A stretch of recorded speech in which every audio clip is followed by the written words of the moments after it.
Oyeka nombelembele. Oyeka sehloko sofele emsini. Nomfana uyamemeza nombelembele. Yeah, nombelembele. Sikhula sesikwene sukele yini. Ebahlalini sibuyile abafana bantoni? Bakangcizi futhi. Shiya indoda imile efondini. Esibuyile madoda man. It's been an interesting holiday efondini. Sisuke holiday kanene ubu quarantine khawutsho ke into kaQengeba bekunjani holiday? Ungambethi mama uQengeba unganibethi. Ekabula fondini. Banqale ndibulise ababukeli bakangcizi fondini. Ndizobulisa nawe Gambo. Undishiye apha. Eke? Undishiye apha kweligoli. Eke Qengeba. Okundihleli apha ke mina ngiyibambile Yeah. ndinilindile. So habe ndihlela apha mandabukela nezi match. Yes. Wafumana ixesha lobukela imatch. Ewe, ndizibukele kakhulu eza match. Yeah. Yes yeah. Hey, into kaQengeba. Hayi, into kaBaba andifuna uxokisela, andiqhubha ngaye. Bendiyinhlanzi. Ndilomuntu ndigoduke efondini ngathi benise desert. Yabona uba lento ihlala phe eGoli into kaQengeba iyasokolisa because ngathi iba ngathi ngoku ulwandle asolazi. Ingathi ngosingaba seLimpopo. Sizi tourist nathi sifika unyanisile nathi siyoko Limpopo xa ufika kwemalwandle kwaDoda. Uziqona kuqhutshwa every day sithi sibe VIP kobuhlandi efondini. Kuba bona ko TikTok kuthiwa hey ubuhlandi uupgrade unetha. Ndizibonele ngokwami keQengeba noko nezitulo bendinazo ke into kaBawo. Ndiyabona nento benizenza pha ebuhlandi. Yazenza izinto. Yena ubune FOMO uyobanjwe yiFOMO kodwa. Fondini nami xa ndigoduka indawo pha ePondweni. Yeah. Ndiyaya pha elwandle. Yakuvo. Fondini kaloku. Noko asikhulelanga kude kunelwandle. Hayi noko shema hayi ukuve la moya. Khona moya usuke elwandle musu fly la breeze way sea breeze ingena inland. Noko hayi asifani no Papa Pini. Hayi. Asuki bakho la. It's very far. Lingekhoyo kuyo. Yazi into kaQengeba manje ndikhe ngacinga eligama lithi FOMO, ne? Yazi definition ka FOMO bayo ntoni? It's called the fear. Maqoma. Imaki. Eligama lithi FOMO means fear of missing out, ne? Ugqiya seyibuyele eKapa nje nakabanjwa ngelonto. Into kanye embuyise eKapa ugqiya because uthethile ngabantwana ewe. Ithini kanti into embuyisele eKapa ugqiya ebuyela kwiZithomas kula age? Ndiyacinga yazi wena Gambo ndiyacinga ba I don't think inhliziyo yakhe move completely from kula team yakhe yaseKapa. As much as bedlala pha kwiSharks unazo netry but umhle kambanga. But I feel like somehow inhliziyo yakhe ibise khona pha eKapa bengaka move incamncam yena. Ewe. I think i team yakhe leyana yabo asuke nayo yamnyusa from the bottom, yes. So wa develop ke ngokuba abe nala feeling yoba now I'm fighting for the badge. So uphele eba nalo feeling for la team yakhe yaseKapa. So that's why iphinda wakwazi uphinda buyele kuyo. Imaki Qengeba ke ndikubuza umbuzo ke ngoku. Ne? Usiyibuyela back to iZithomas at 34 this year. Ne? Khona indwana bezikhona phakathi position yakhe. Ngondwana I don't know who the players is ezibalekela iZithomas kwa 6. Sengincinza ndona but I'm sure baseya. Yeah, kukintwana pha ezithiwa ngo Paul de Villiers fondini. Yeah. And endwana yabona ba ziyayibambile la position kamsiyana. And then noba uzafika straight teamini. Because if you look at it Qengeba ngohlobo ezandwana ziya develop kula position. Zisencinci. Ezandwana ziya perform kula position. Paul de Villiers no Paul to number 6 is potentially performing at a Springbok level. Inhlelani umdlalo wakhe. They say 2 or 3 years next World Cup izabe khona nantwana. Now you bring back uSiya Kolisi. Yabo? A 34-year-old Springbok. I thinking yami is that I change room yeZithomas noko ihambele phambili. Yaqona? Ever since wamka yena. Umbuyisela ndona exactly.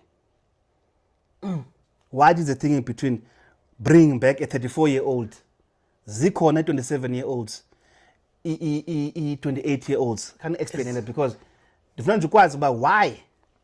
Gambo inzima nakum lento unibuza yona funny because besicinga bathini ba because if you check ebekhona ama hem moba engathi Japan. Yes. I think iyona move besiyicingele. Yes, iyona move yenza sense. Kwazothi gqile yeZithomas. ba sonke silindile because iThomas azileki mntu phaa e6 lento Yes, yabona, yabo abantu ke abanye abantu bathi ba lentwana izabe idlala u6 phaa ine experience eninzi ezayifunda phaa kusiya but if experience ifuna njani ubench press isitulo bench press kaloku xa uhleli esitulweni so cha bench press lezantsi not phezulu so ucinga uDobson noba uzamsa straight etimini nansi perception which I'm going to say ewe usiya uyadlala ne very good player I no doubt a lot but senior player kwesi stage secareer yakhe ne imove fan boyenzile was not supposed to be in South Africa. You understand? Funa ugqibezela icareer eJapan. Lo move ithini unika abantwana chance. Yabo? Ngena kwi team yes Thomas fluid moving very very well currently. Yes. Yabo? The feelings like ngathi ewe ke ikhona effect ba abantwana bakhe. Ne? Njembe move to Cape Town. Uthi move because of abantwana bakhe. Oh, okay. But because of the new factors ezi-influence asizongena ke kuzo because ayondawo yethu. Okay, Kambo. Andazi noba uyandiva na. Ndiyakuva. So asikwazi ngena kuzo zinto but sisitsho ikhona lalo kuthiwa selfishness because of personal circumstances. Yabo? Ucingela wena wedwa.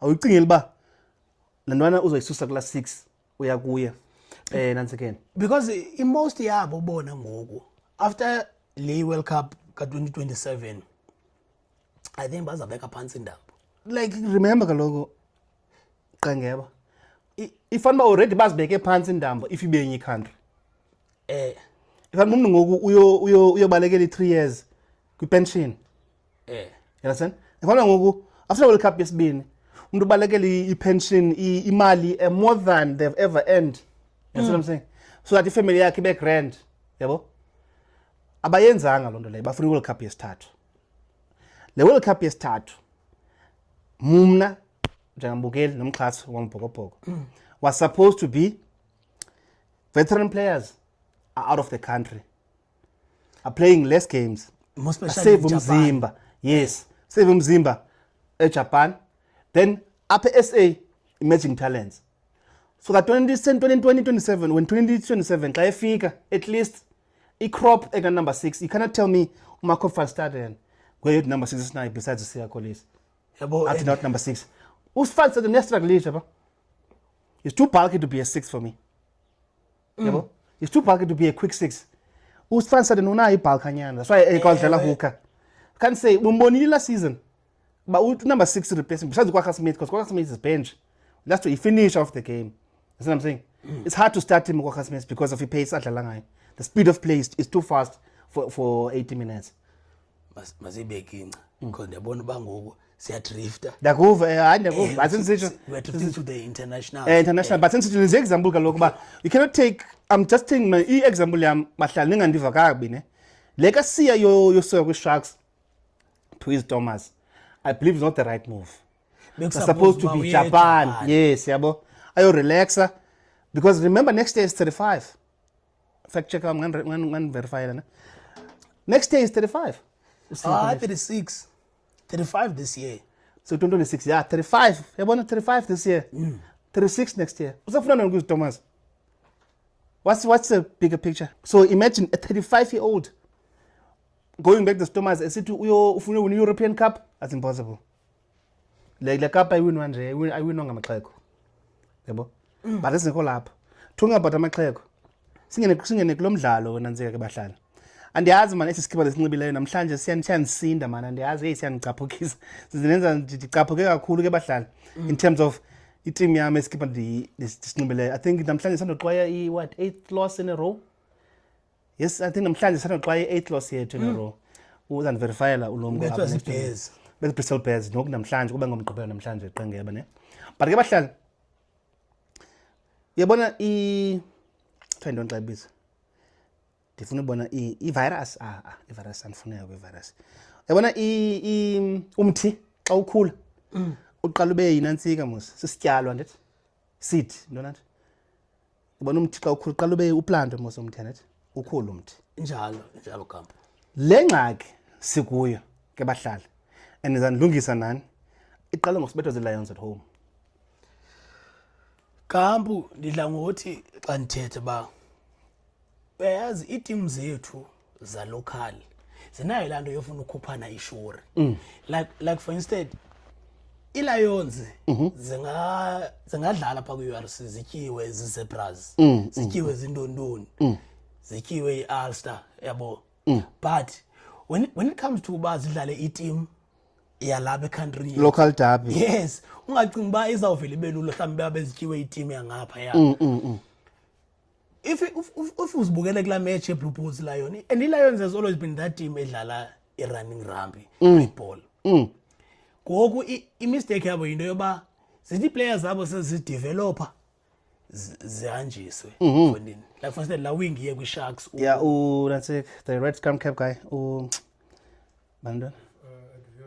Van der Merwe. Yeah. Van der Merwe ba umyeka njani umuntu nje ahambe ndini yabo abana choice kaloku pha yabo when it comes to those players wabona kaloku union wants to understand but union yethu local apha kuthi abegoli ke abahlali kuba ke sikwi studio sethu sisegoli ke guys siseGauteng at the rec ku studio sethu sika le show yethu sibizwa ngongxizi ndayithiya ke ngemistake ngenye imini hlela pha ke ndibusy ndikhangela igama le studio sethu umuntu kaQengeba kodwa ke guys thina abantu balapha eGoli musifama support i-Lions kodwa ke asiyo lonto singapha ko Jokes abanye noRhebe ko Durban. I-Lions azina budget kaloku ngoba i-stadium sabo into lento Ellis Park is not a fruitful stadium in terms of the fans aba-attend games alo yabo ine perception wrong apha eJoburg i-Lions ngathi team yabantu bathile. It's a weird kind of vibe enzekayo. I support. So obviously budget yabo ayikho is big. Akho investors. There's no American investors like Sharks la owner, that American guy. But lo siya $dollars ayikho lonto pha. Yabo. Aba guys ba phila nge-sponsors of Fidelity. Fidelity is a local company le operator up. That's what I'm saying. So i-budget yabo they can't if Sharks is fikile.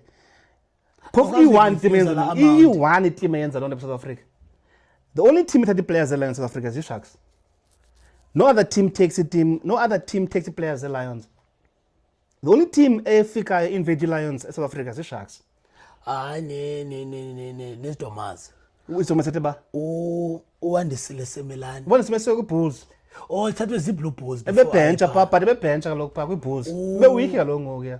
Hajiva Daimani.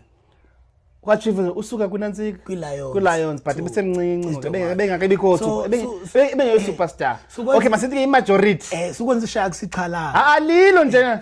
Lilo obvious. Iteam ziyaya ziyoqhwitha. I-voucher clean. I-Sharks backbone is currently built on Lions players at the current moment.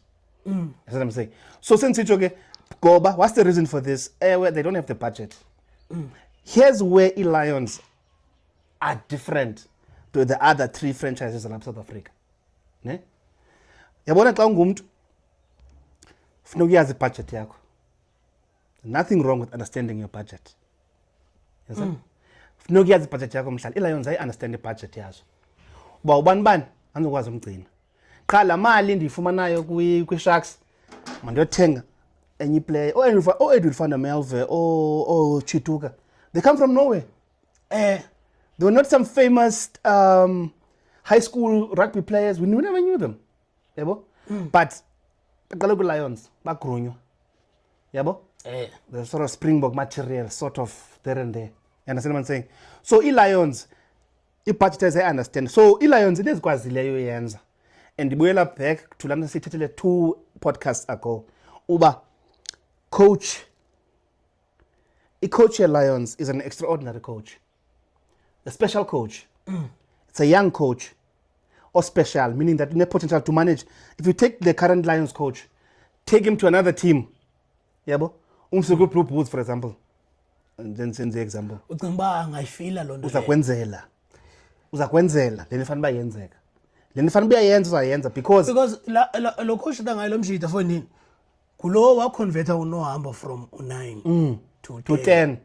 Wa perform kakhulu. Yabo? Why URC player of the year? Yes, URC player of the year. So talking about the coach, what we fail to realize, and in South African rugby is ran by 68-year-olds and 70-year-olds. Basabambe the old way of doing things.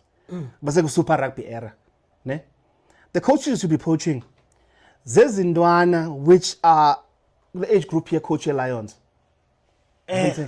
Those kind of coaches, JP Peterson, we Sharks, but it's unproven. Can't prove it. No, let's prove a column time the good Lions. Let me make an example. If I'm not prove good Lions or as prove we Currie Cup winning team, one Currie Cup winning coach. Not that old guy who wanted to coach the Lions. Couldn't the old guy before the coach the Lions, we coach the team as Mpumalanga. The team calling team Sembombela man Mbappe calling coach la Xhego belifuna coach la Sharks. Njani? Yazi wena mina yazi ngokucinga kwami yabo ngicinga ba engathi kum it's easier to coach i-Lions than to coach i-Sharks because one ndiyacinga ba into yokwazi u-integrate italente yabo as a players zibanala individual brilliance ingathi kum kunzima uzi-integrate i-player ezinjeya to make a team. Okay. As compared to ezi zingakabuild igama kuzo. Okay, ndiyakuva. Ubuze umuze bhemi ndingaphazamisa ngaqingeba. Okay. uRassie Erasmus uqale phi ucoach? iCheetahs. Becoach ndoni pha? Umqhuba. Usibenga nohlobo. Rassie Erasmus qala coacha iCheetahs. Wa excel nandoni? NeCheetahs andithi? Wasoka kuCheetahs wathini? Stormers. Stormers at the time, Skalkberger, Springboks. Coach Super Rugby, coaching, but having come from humble beginnings, taking the Cheetahs to a Currie Cup final twice, beating the Blue Bulls in the final. That's a coach who can coach, irregardless of what you're coaching. A coach must be able to coach players, irregardless of their standard level, background or something like that. So ilento ndithi ba kululu coacher i-Lions compared to i-team Stars ezifana ne-Sharks. Yakuva and ukuphikisa. And I think you might struggle with the instructions as well. I don't think kulula for instructor umuntu owine i-World Cup 2 times. Yabona okay, we're back to paternalism Ackerman, ne? I-struggle sika Ackerman is that coaching philosophy yakhe is based on Super Rugby. Ne? Which in the modern day asisekho lapho. The challenges we had during those times azisekho ngoku. I-rugby yathi evolvile ngoku. Rugby has evolved, hence it I rely only on i-forwards kakhulu. Yes. Asisadlali la get the ball. Crash ball. Asisadlali crash ball rugby, forwards dependent rugby. Kufuneka if that coach Ackerman needs to be blended. Blend because we use the Blue Bulls boss. Ackerman, you can take him as, but you can blend with younger coaches. 3 or 4 of them. You must look at a younger coach from Pumas, the successful, the current successful Currie Cup team at the moment. I think it's the Pumas or whoever. The last team who won the Currie Cup is Griquas or Boland, some of those kind of teams. You recognize a young scrum coach, many example. 30 backline coach, yes, where's the Currie Cup teams? If you want to build on South Africans, you have to, ungazi, this old man trying to dictate what needs to happen. The current young coach is winning the Currie Cup at the moment. As Andwana. As teams the unknown. Diamond. Those are the diamonds in the rough. Tibanisa le you need to assistant but you poach the best leaf or the best bear in each team. But you must have the head coach who's got the vision to say, okay, no man, this guy scrumming philosophy is a bit modern. You've got good ideas because of when I Currie Cup, ne? When you beat the Lions, when I did this, how about I take your minds, and come up with something? That's the value of a good coach who understands that currently modern rugby is not 12 years ago. As bubonile funding as wabon uba intwana ze Lions. zikwi-level engapha kwe-Bulls zathelela kwi-team yam ne ngomdlalo nale nto kuthiwa yi-understanding yegame. You understand? Uzibonele nawe okanye wazibonela dlala against izitomas ezantwana zibethela second half ngoba i-depth ye-team ayikho as deep. So le nto bendiyithetha uba izitomas fondini zentsho uba ziyi-team edlala 80 minutes eziya zisusa from the get go. I-Lions ke ziyayisusa nazo xa ziqala ziyathanda igame uba ziqale with a high tempo then second half zistrugglisha umaintain la tempo zisethileyo first half. Kula match ezitomas bezilidisha phaa first half. Le nto ndithi uba and ithe isandoqala imatch fondini kodwa le player yam phaa ibeleka izembe ndaxelela ngezembe kuba izembe ndinxitywe nangubani mntanam. De Villiers uRowan Fender Mansour 2020. Ewe yo fondini xa uzonxiba izembe funeka uyazi uba uyiplayer ezincamile. Yimake eqangeba fondini izembe yintoni kanye elilizembe uthetha ngalo isixakiwe ngokuthini fondini izembe ngu7 fondini yi-enforcer le nto kuthiwa izincamile xa unxibe izembe number 7 yeah fondini awunaxesha phaa akufunekanga indoda ezathi uba ayi ubuso bam yeah indoda eskimayo phaa fondini ayana you do not care noba ungafumani inja noba ungabethwa apha ebusweni fondini awuyiki nix. La player yam le uRowan Fender ndithetha ke Lions iqale with la tempo iphezulu Lions fondini zatrya ngoku first minute uRowan Fender yabo second half even though i-first half iphele belidisha 17-10 second half abakwazanga uyimaintaina la tempo. Izitomas ke zidlala zona zisasuka fondini ngala tempo yazo and bona bayakwazi uyimaintaina bayayibamba fondini that's why bayakwazi nowina ngeli last minute. Into yenzeka qengeba ne nani bahlala ananoba nayibona nalento na what has happened is izitomas zakhile yalaset la madoda ayakhile nothiwa i-containment naye ke noDlamini Jama kaSJ kuthiwa ngumakhelo lento kuthiwa i-building i-building funeka ibe ne-foundation andithi ibe ne umzimba ibhodi ne-roof yabo. Izitomas nezinzile kule season zibuilde two teams ezithi okay with the Springboks without the Springboks. You understand? Xa zibuya iSpringboks zenza kubekho two teams. Xa zihambela iSpringboks kubekho iteam eyi-1 yabo ekwaziyo ukuthini ukunyamezela. Ewe kakhulu yabo hence kulo nyaka abakatyiwe unbeaten so far home and away. Izitomas bendicimba phaa kula match ngathi ikhona into ezingaza nazo njengoba ndithi i-first half iphele ngu-17-10 and you can see uba izitomas i-Lions fondini azigungqi phaa. Second half bendithethayo uba abakwazanga uyimaintaina la tempo bazamile but bastruggle abanayo iteam abanayo isitulo akho bench layo izitomas came very strong second half which was ke bahlandana nazibonela if nayiphosta ke le game sitha ngayo ke bahlala if niyayithanda le nkqubo siniyibukeleyo niyayithanda igame yombhoxo sibona ngosiba siyachinja kukho nee-Pirates zikhona apha kubi kumandi fondini kodwa ke madoda if niyasithanda man guys cela nisiphe ulike usubscribe guys niyeke usilandela ku-TikTok naku-Facebook abasithandi phaa inoba nguwe lo senza sithandwe ku-Facebook naku-TikTok ngawo ngabantu bakho abaninzi ngolaa hlobo ngabantu abaziwa nti famous Dlamini one of us baye guys ivile ke ngoDisemba beyikhona isupport uDlamini xa bedibana nabantu nathi ke kuba kandazi ke mhlawumbe beshayi ke bedibana ke ne-weekend guy kodwa ke nguqengeba lapha ecankwam ngugambo lo weekend guy cela siphe ulike subscribe to the channel guys follow andazi kwenza ntoni ku-Facebook naku-Twitter kodwa all those things sikhona samnika umbhoxo from i-perspective yethu njengabalandeli nabaxhasi bale mdlalo esiwuthandayo.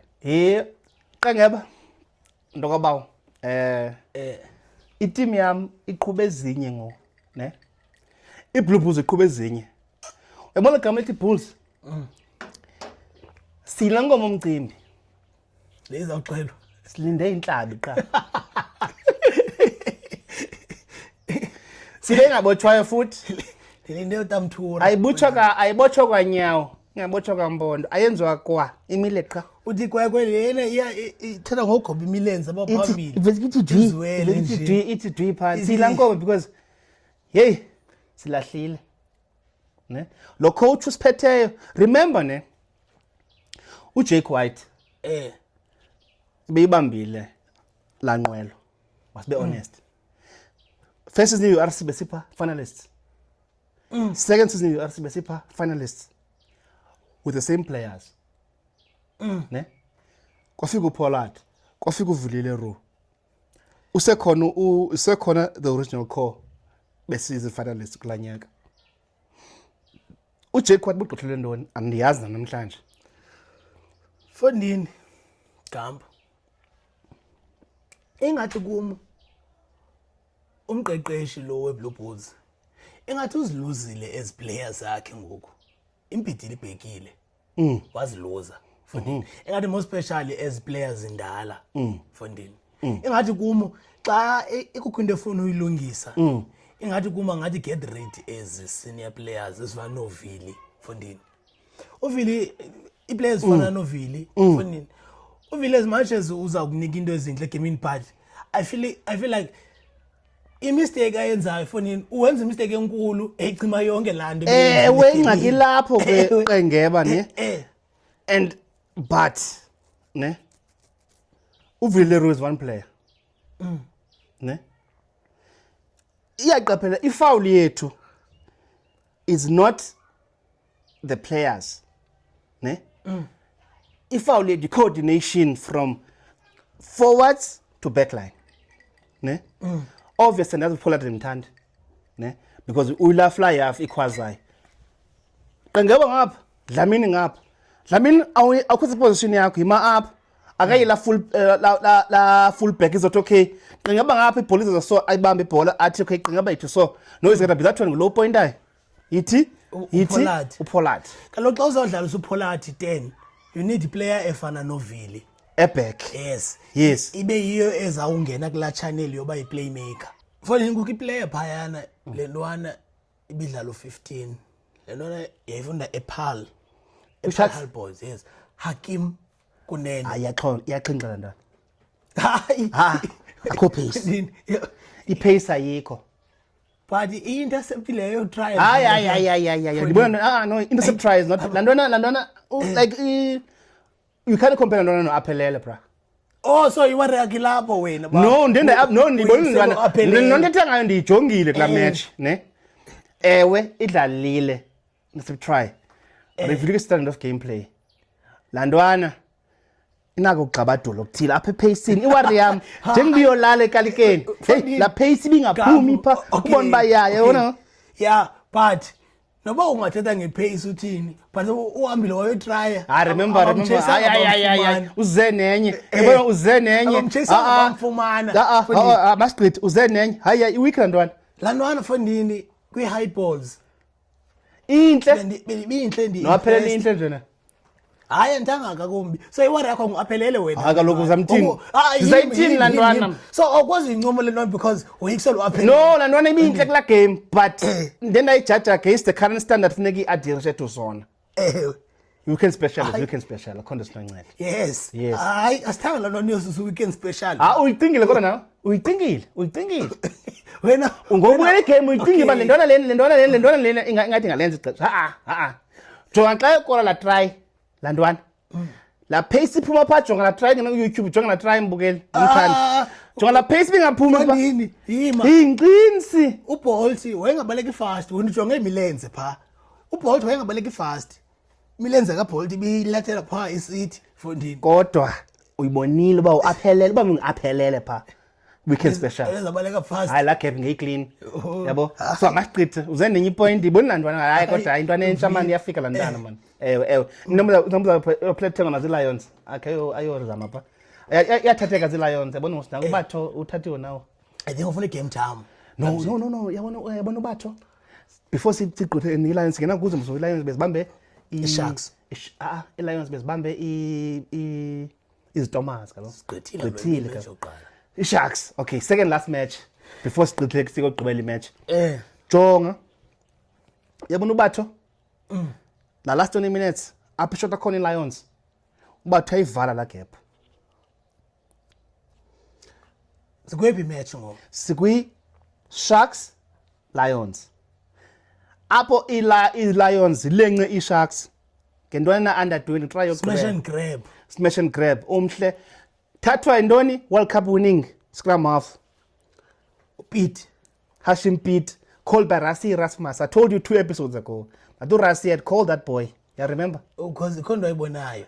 Hashim Pete has been to the Springbok camp. Kulobe hluthi ibhola. I don't know if you guys have seen the clip. Hluthi ibhola kwi-training. Ubatho no Nancy. Ehluthwa ngubatho no Eben. Behlutha uHashim Pete defender yena bamba kagcina ibhola. Landwana is a generational talent. We're talking of new generational talent. A replacement for Kupas Ranegha. A replacement for Grant Williams because I'm not 28. His next World Cup Grant Williams. Yeah, yazi mna into eni notice leyo iplayer ndiyonqena ukhawuleze ndincome engakangeni to la level phezulu kakhulu. To Springboks? Yeah, beside to Springboks as well. Okay, my wait. Let me ask you a question. Nani bahlala ninbuze with all of you inside, we've got people sitting here. Peter Steph Detroit. Jesse Kriel, Handre Pollard, Stephen Kitchoff. What are they? Those are under 20 World Cup champions in 2012 who were earmarked to be definite Springboks. This is why we say when we identify a player at under 20 level, especially the 3 players. Ziphi ezinye babenazo pha? Kaloku not bonke are going to be Springboks. Kaloku ipoint endiveza ndithi ba as player is more especially when it comes to isgram half zethu. Ndiyafuna uzinika a chance because somehow once is reach to Springboks yabo ingathi after a World Cup umgangatho uyaxhoba Yehla. Le player ibidlalela iziThomas ngubani nalentwana Uchantshisi awuzenenye no let's not even go there after World Cup naye wehla my friend ubani ngokulo my friend fonini pha eDurban kubani my friend Durban uHendricks umgangatho uhlile yabo after siqala lo part masikwazi hey like my friend you can't do that, you can't say that. Okay fonini ndithi kaloku yima ke ndicinga abantu kuphikisa masiqala sorry ngiyabo lantwana ne Hashim Pete bathohlekana none ye Blue Bulls number 14 lentwana encinci libele they are earmarked by Uras. You know what I'm saying? Ngurasi who said, remember under 20 crop of players, the World Cup winning squad, Urasi Erasmus felt it upon himself. What Hashim Pete bathohlekana khona nesithanda libala man ye Blue Bulls number 14 the wing young one. Is that a Springbok? Yes, Duranzo is a Sharks. Landwana man just check him on his phone. Yeah, does he play for Bulls? Blue Bulls wing number 14. nangoneza ndevu No. Imfuchane man, he's another 20 winning number 14. He's a short like Hashim Pete, same height. idlalela iSpringboks No, ibiziwe kaloku lento number 14 landwana but even now he's beasting under 21 now. Under 20 World Cup winning squad. biyo no Bathu no Hashim nandwana So Urasi ne identified those 3 boys. And this boy, here Lions, is living up to the bill of this year. Landwan, he might be a surprise inclusion in the Springbok ranks. Landwan here Lions, number 9. kwiletho yakulo nyaka Yes, even if he does not play, or even if the pre games, the England and Scotland and those 3, that boy is supposed to get a cap this year.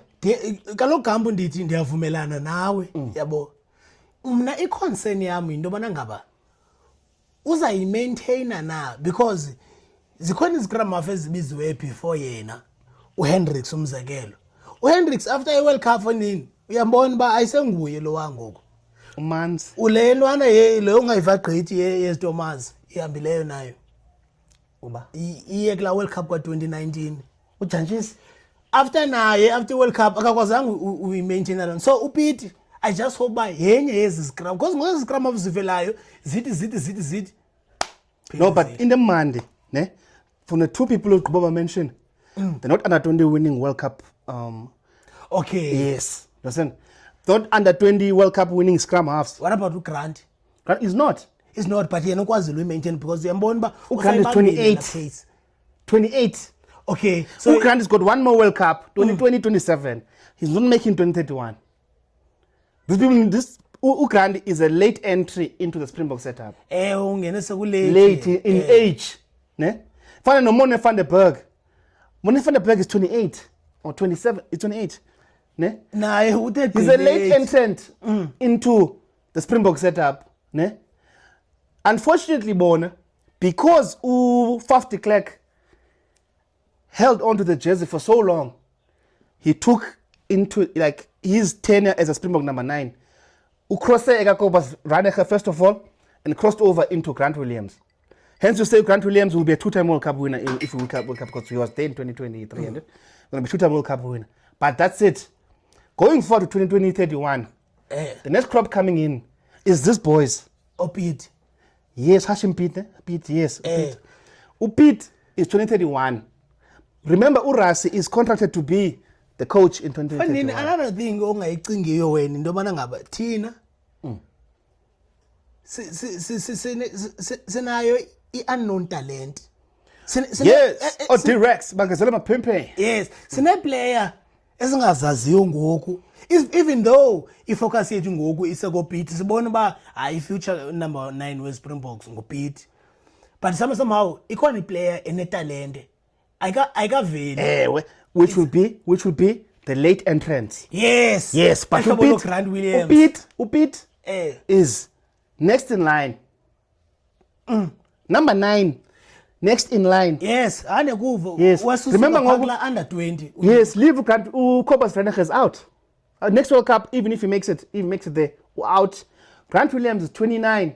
The next guy after him is Lendwana, Lions. Yes, andavumelana now. So if like because do you know why it's done like this? Urasi, the coach, he's the one that called him up for re-alignment camp. What if now kule late entrance yakho kuthi gqi someone who's more Urasi umfaka. But bikhona Lendwana. If you look at Lendwana who was identified 2 years ago. Just forget his name. Benina Lendwana. Zachary Potten. Okay. Thomas number 3. He was the replacement for Stephen Kitchoff. He was the replacement. He was the under 20 captain, not World Cup winning. Zachary Potten was the identified next guy after Nansik. But Kitchoff. Stephen Kitchoff. Yes. Like for like replacement, Urasi. Urasi identifies them well while they are still young. And if you look at what's happening right now, Urasi is no longer building for 2027. It's done. If you look at the planning or who the Springbok coaches, they're already in 2031, Bonango, because they're going to be there. The contract is signed. The pitch of how Rasi got the deal of 2031, he said to them, guys, I've identified 1, 2, 3, 4, 5, 6, 18 players, make an example, who have the potential to win us the World Cup in 2031. Nalantwana le ipha eGrey first send. Izabe ipha. Okay, yabona ofrem. Ofrem William Nicola. William Nicola. Ofrem. Masigqibezele last match kodwa ke bahlali nikhona man guys sifuna his opinion yenu. Nisixelele man basi ofrem kanye si on ramp man siphethe kanye siphethanga. Ngokwemibono nezimvo zenu njengabaxhasi nababukeli balenqobo siyibuza bangonxisa. Ikhona ke every ngolezine ngensimbi esports. Hayi, the wrong. Sports. U6 ngibani wasebusuku? Inhlanu yesithandathu. Inhlingo yesithandathu kokuhlwa ngensimbi yesithandathu ngosuku lesine evekini. Kugambo lo. Qengeba lo. Udlamini akekho. Kodwa ke bahlala sicela u-like, subscribe, follow. Ku TikTok kwenza ntoni kanene? Follow Facebook, like, follow. Kuzo zonke social networks sikhona guys, sifuna nisinike i-comments Kuthi abanye ke uqhayo xa sithetha nge-yogurt, abanye bathetha ngoqhayo, bathetha Banana. banana, zininzi izo opinions zabahlali. Sifuna izo opinions ke guys, xa nisiphe ulike nisupporte iMonday Show. Masigqibezele xa sivalayo sithina Qengeba fanele.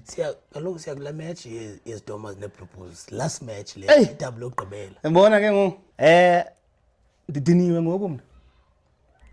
Into endikuyo mna ngoku. Mna ndingumxhasi. Nomthandi wale team ndiyibiza bazi iBlue Bulls. Ndithi ucoach makashiye ngoku. Makasidedele after especially umdlalo namhlanje ingathi iqatyeliwe 60 kulo mdlalo namhlanje. Ne? Lihlazo ke elo eLoftus. Bebedlala eKapa. Ndiyabuya eKapa, ndibuyele eKapa. eKapa sisiya nje eKapa nditshilo kaloku Qengeba ndathi thina siyilankomo umcimbi. Yena yile ikhalayo nje ibhozo nje saya nje. Seyiguqwa ngamadoda. Seyiguqwa nje aka inhlaba kafakwalo bhozo ibi obvious. Ikhala nje, ikhala kathathu isabona kwa lo nhlabi ikhupha elo bhozo iobvious. Siphelele. Sawutyiwa Fonini la match leya imatch yezidomas versus Blue Bulls. Yebo. Sizamile iBlue Bulls pha.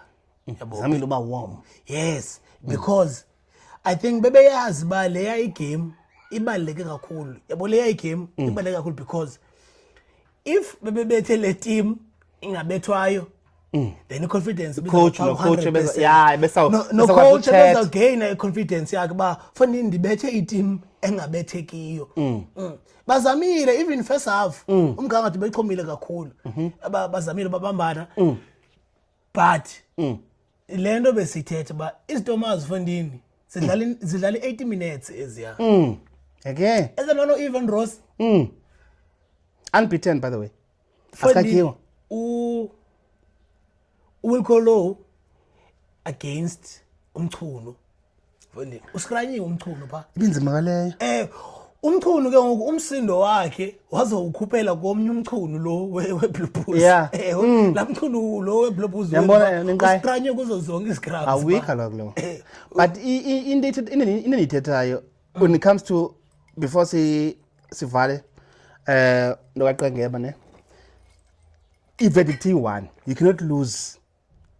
I don't know if it's 8 matches, 8 match winning losing streak or 7 matches. Okay. If uno coach alahlekelwe imidlalo A5 in a row, londo ithi lo coach akayazi lento ayenzayo 5 yonke Fondini sukwanqu ufike ku5 Qengeba bonke xa ku5 i-cut off 5 home and away 5 hayi noko coach sikhwelele ayixoxisi. Because if you go from 5, if you lose 5 matches in a row, 6 is a possibility. 7 is a possibility. 8 is a possibility, which means we like world record of losses. We like the record of consecutive losses which we've ever seen in the history of our club. Tina as fans, if we don't say the coach must go, so if a world record of whatever record it is, record losses in a season. Yabo? Coach wetu I've said this okwesibini. I said this 3 years ago ku-podcast episode 20 something. Sithi iSharks ucoach wabo akayazi ndayenzayo. Uthi engoMoyes unxibe iface kaOkamen. Yabo? Kunantsika uMoyes ubhetere yazi. David Moyes. No, ngifuna pha kuManchester khona na coach Manchester United. Kuthiwa ngibani na coach na? After Van Gaal man. This coach inenkayi Ten Hag. Yabona uTen Hag? Siphethe Ten Hag. Yabo? uTen Hag unala philosophy mos. I've got this philosophy of soccer attacking football. Ackerman, I've got this philosophy of attacking rugby. Three on the field. I fail. Where is it? EP? I pop. Hence, asisibani nozibali sidoma ndibhale group nathi kuwe le games yakuyo sinkomo umcimbi sibhoko umcimbi yonke into kumeqha Fondini phelele Fondini iStormers le team Fondini ine team bawukuve ngeteam uthiwe ine team unbeaten from number 1 kodwa ke bahlali nisivile man Qengeba akhona ufuna igqibozela qala wasitshayela lapha hayi sigqibile Uvile ne? lana kuthiwa amade ngawetyala Hey Fondini. wefondini yo Inhle man bahlali niyazivela man. Into leni siyithethayo man ononika umbhoxo from the perspective yethu njengabalandeli nabaxhasi balomdlalo esiwuthandayo ke guys. If niyazithanda az opinions zethu ningabantu bombhoxo nifana nathi ninxiba izikipa nePirates khona ke guys. Mhlawumbe in future ngaba khona iPirates Rugby FC ntona ibiza iBarcelona leBarcelona team yerugby nayo. Cela nisiphe ulike, nisubscribe to the channel. Siyakhula, niyasikhulisa, siyamsupport uzoba mandi xa sifika ekuhlaleni yonke into kuzoba mandi. But ngiyabo usiphikisa fondini ucomment usiphikisa fondini yeah, ngalonje ayayazi ke abafana bakanxizi akanxizi. Khona request ibi quick ngiyabo from omnye umlandeli wethu pha ku TikTok uyabuza nge-fashion sense yeSpringbok kuba uVillem siyambona bayazoba ngi-GQ man of the year kulonyaka na. ufuna utshela uDerex Asikho lapha kodwa ndize nenye papa yise bahlale ke qenge yabo shindo dimile fondini kodwa ke ngalo mazwi bahlali besikhona sifikile sabona nangona bengachati umuntu simkile